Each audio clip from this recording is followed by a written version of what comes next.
Hello everyone and welcome. Today we're going to be making a quick video on how to batch cook diced hash browns, or I've heard them called home fries or even southern hash browns. And this is a great way to save money and also control the quality of the ingredients for the food that you're preparing. And this is super easy to do. You basically want to start with your raw potatoes, and we want to make sure they're nice and washed. If you want to scrub them on the outside, or however you want to wash them to make sure they're nice and clean on the outside. I leave the skins on, but you can definitely peel them if you would like. And we're just going to dice them up, and this doesn't have to be exact. You want to make sure the pieces are approximately the same size so they cook evenly, but you don't have to spend time trying to make everything perfect on this. And then we're going to put them on a sheet pan with some parchment so it doesn't stick.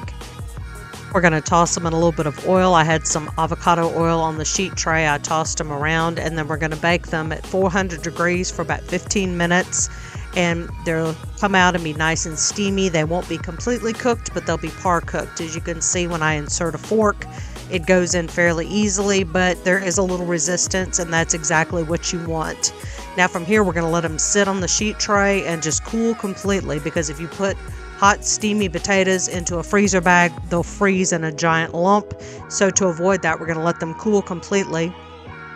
And you'll see here that they're nice and individually frozen, so whenever it comes time for breakfast, you can take them out and you don't have to fight with the big frozen lump of potatoes. And I'm going to show you how to cook them in a skillet. You basically want to have the fat of your choosing, whether it be an avocado oil, a beef tallow, bacon fat, whatever you would like to use. Make sure it's something set up for high heat, because you want it to be able to crisp up the potato on the outside and also not stick to your skillet. But I'll tell you, if you don't want to fight with the skillet, the easiest way to do this is to put them on a lined sheet pan, toss them in some oil, and then put them in the oven at 400 degrees for maybe about 20 minutes, and you'll see they'll get nice and crispy on the outside while remaining creamy on the inside.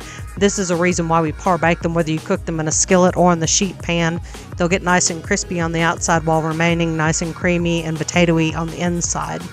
Now I save my seasoning until they're just about done. I season them right at the end, because I personally feel like if you season it while you're baking it or cooking it, it's just going to burn your seasoning. So I hold off all of my seasoning until the end. Now if you're cooking it in a skillet, this is one of those exercises where you just have to be patient. We kind of leave it alone, and it's going to take several minutes, and you want to let it sit, and it'll build up a nice little crust on the bottom. You can kind of peek underneath one of them if you need to look and see if it's ready to flip, but let it go do something else, and just let it sit on a nice medium burner and let it build up that nice crispy exterior. If you move it too much, it'll start to break the potatoes down, so just put it on the burner, walk away from it. If you're someone who enjoys diced onion or diced bell pepper or even a little diced fresh jalapeno, that's actually a great addition to this to really boost the flavor, and you can toss it right on top of your potatoes and just start mixing them in. They'll cook along beside the potatoes, and it's really good together. Now you'll see here they've got a nice little crunchy edge on one side, but my pan is getting a little dry, so I'm going to add a couple more pats of butter. And then give them another little toss I'll let the butter melt and give them a little toss, and then I'm going to let them sit for another few minutes to let them build up a crust on the other side. When your potatoes are just about done or completely done, you can go ahead and add your seasoning, and you can do something as simple as salt and pepper or garlic powder, onion powder, but I like to use Lowry's seasoned salt. That's my favorite one to use. And if you're trying to save money, always check the flyers of all of your grocery stores in the area, because where I usually find potatoes for the most reasonable is actually a more expensive grocery store in my area.